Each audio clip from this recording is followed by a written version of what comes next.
हरिओम. योगदास श्री जय गणेश जोशी लिखित भक्ती बोधामृत भाग 1. लघुलेख क्रमांक 13. शून्यावस्था. झाडाच्या उभ्या असलेल्या खोडाला फांद्या उपफांद्या आडव्या होऊन सतत पुढे पुढे जात वाढत असतात. या वाढीसाठी लागणारा वायू मिळवण्यासाठी त्या पाने धारण करतात. असे सतत होत असते.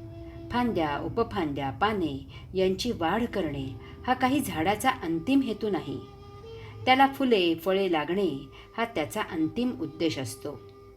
तथापि जेव्हा झाडाच्या फांद्या उपफांद्या पाने निर्माण करून धारण करायची क्षमता संपते, तेथे शून्यावस्था प्राप्त होते.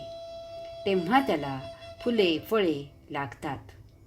याचप्रमाणे जेव्हा कर्मयोगी कर्म करून थकतो, येथे कर्म करणे अनंत आहे, आता या जन्मी हे झाले तेवढे पुरे, अशी त्याला शून्यावस्था प्राप्त होते. तेव्हा त्याच्यामध्ये भक्ती प्रविष्ट होते.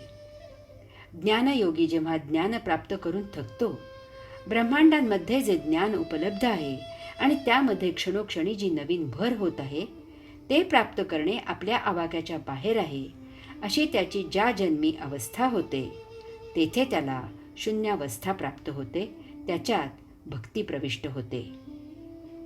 योगी ध्यान समाधीमध्ये नित्य नवीन दर्शने घेऊन थकतो.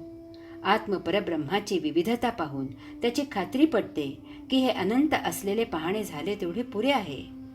त्या जन्मी त्याला शून्यावस्था प्राप्त होते. त्याच्यात भक्ती प्रविष्ट होते. आपण साधना उपासना कोणतीही करा, अशा शून्यावस्थेमधून भक्ती प्रविष्ट होते आणि मग खऱ्या अर्थी मुक्तीची यात्रा आरंभ होते. यासाठी अहंकार पूर्णपणे ठेचला गेला पाहिजे. हरि ओम.